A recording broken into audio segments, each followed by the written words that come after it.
Assalamualaikum warahmatullahi wabarakatuh. Oke, teman-teman, kemarin kan kita sudah membahas ya tentang mengenal Sayyidah Aisyah, dan sekarang ini saya berkesempatan untuk memberikan informasi. Dan menurut saya video kemarin itu kayak ada hikmah gitu yang bisa saya pelajari, yakni wasiatnya Sayyidah Aisyah radhiyallahu an.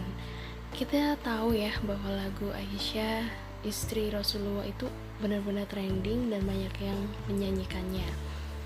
Padahal kita tahu sendiri kan ya, di video sebelumnya saya sudah menjelaskan bahwa Sayyidah Aisyah ini ketika waktu sakit ada Ibnu Abbas itu datang gitu. Sebenarnya Sayyidah Aisyah tidak mau gitu kayak bertemu sama Ibnu Abbas karena takut dipuji, dan akhirnya benar gitu bahwa Ibnu Abbas memuji Sayyidah Aisyah. Akhirnya Aisyah segera menukas, "Wahai Ibnu Abbas, berhentilah memujiku. Sungguh aku berharap menjadi sesuatu yang tidak berarti dan dilupakan orang." Nah, padahal Sayyidah sebelum meninggal, sebelum wafat sudah mengatakan hal tersebut. Tetapi yang terjadi adalah sekarang di tahun 2020 Sayyidah Aisyah ini lagunya viral, ya kan? Banyak yang suka, banyak yang nyanyi, dan semuanya mungkin hafal gitu, dari mulai anak kecil sampai orang dewasa. Dan mungkin banyak sekali pertanyaan. Akhirnya dari lagu tersebut nih ya, hikmahnya adalah bahwa banyak sekali orang yang akhirnya tahu kalau Sayyidah itu adalah istri tercintanya Rasulullah Muhammad. Kemudian Sayyidah Aisyah itu adalah anak dari Abu Bakar, karena banyak sekali sebelumnya yang ada yang belum tahu gitu pastinya. Terus ada yang sampai bertanya-tanya, oh apakah rambut Rasulullah itu panjang gitu-gitu, pokoknya banyak sekali. Nah, mungkin kita juga pastikan ya kayak ada pertanyaan, wow menarik ya ceritanya Rasulullah Muhammad dan Sayyidah Aisyah. Akhirnya mungkin banyak orang yang akhirnya terinspirasi dan mencari tahu tentang perjalanan hidup Rasulullah bersama Sayyidah Aisyah. Saya sih cuma cerita aja ya di sini ala-ala podcast gitu. Jadi hikmah yang saya ambil dari saya belajar buku kemarin, punya Sulaiman An-Nadawi, Aisyah The True Beauty, itu saya bisa mengambil hikmah bahwa seorang Sayyidah Aisyah aja beliau tidak ingin dirinya itu dikenang gitu, bahkan beliau mengatakan ingin dilupakan orang gitu. Kita aja mungkin pengen viral, pengen dikenal orang gitu kan, ya nggak sih? Tapi ya semoga kita semua dilindungi Allah ya. Dan kembali lagi di pembahasan awal bahwa wasiat Sayyidah Aisyah ini benar-benar penting gitu, yang harus kita pelajari bahwa kita sebenarnya sebagai manusia itu bukan apa-apa gitu. Kita hanya orang atau manusia yang memiliki dosa, sebenarnya banyak dosa yang kita perbuat gitu. Dan Sayyidah Aisyah ini sebenarnya sudah terpilih menjadi istri Rasulullah, punya kemuliaan, tapi beliau bilang seperti itu. Jadi kita harus belajar dari beliau bahwa orang itu sebenarnya itu tidak ada apa-apanya gitu.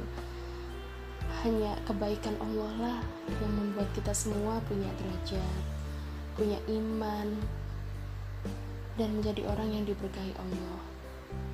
Itu yang saya ambil. Masya Allah, sungguh besar ya hikmah yang kita dapat untuk mengenang Sayyidah Aisyah ini yang bisa kita ambil.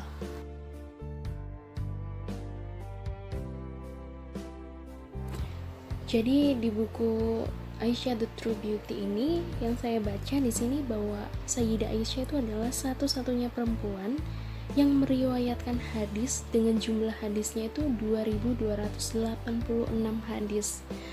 Dan ini tidak mungkin kan seorang Sayyidah dilupakan, karena kecerdasannya, karena ketelitiannya, dan beliau ini memang sudah sangat terpilih gitu. Jadi di sini itu para sahabat yang meriwayatkan hadis hingga mencapai angka ribuan itu hanya berjumlah 7 orang. Dan seperti yang kita tahu bahwa ayat Al-Quran pun datang ketika Rasulullah Muhammad SAW bersama Sayyidah Aisyah. Bahkan Sayyidah Aisyah mampu mengingat dengan baik ayat Al-Quran yang didengarnya ketika sedang asik bermain. Jadi di video sebelumnya saya sudah menjelaskan bahwa ketika Aisyah masih kecil dan suka bermain, Rasulullah SAW menerima ayat di Mekah. Jadi di dalam surat Al-Qamar ayat 46, bahkan hari kiamat itulah hari yang dijanjikan kepada mereka, dan hari kiamat itu lebih dahsyat dan lebih pahit. Ketika Rasulullah Muhammad berhijrah ke Madinah, Aisyah baru berusia 8 tahun, tetapi mampu mengingat dan memahami rahasia-rahasia hijrah secara terperinci. Bahkan Sayyidah mengingat bagian-bagian terkecilnya.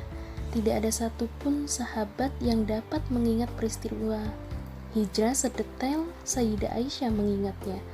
Salah satu penuturan Sayyidah Aisyah yang sangat detail itu tertulis di dalam bab hijrah di Sahih Al-Bukhari dan Sahih Muslim.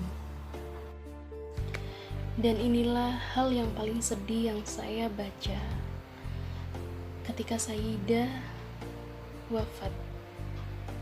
Jadi wasiat Sayyidah Aisyah radhiyallahu an sebelum meninggal dunia, beliau berpesan bahwa jangan kuburkan aku bersama mereka, yakni Rasulullah Muhammad, Abu Bakar dan Umar. Kuburkan aku di Baqi bersama sahabat-sahabatku. Aku sama sekali tidak akan pernah layak mendapatkan kehormatan itu. Hadis riwayat Bukhari. Dan beliau juga berwasiat agar ia dikuburkan pada malam hari. Kita telah kehilangan Ummul Mukminin, Sayyidah Aisyah, ibunda dari para kaum muslimin, lentera paling terang, dan kini telah padam selamanya. Dari wasiat Sayyidah Aisyah radhiyallahu an, semoga kita semua mendapatkan hikmah dari Allah Subhanahu wa Ta'ala, dari kemuliaannya, kecerdasannya, kebaikannya, kerendahannya, yang patut kita teladani dan kita contoh. Ibunda kita semua, Ummul Mukminin, Sayyidah Aisyah. Dan semoga video ini bisa bermanfaat untuk teman-teman semuanya. Teman-teman juga bisa share video ini jika bermanfaat, bisa like dan subscribe. Terima kasih telah menonton. Wassalamualaikum warahmatullahi wabarakatuh.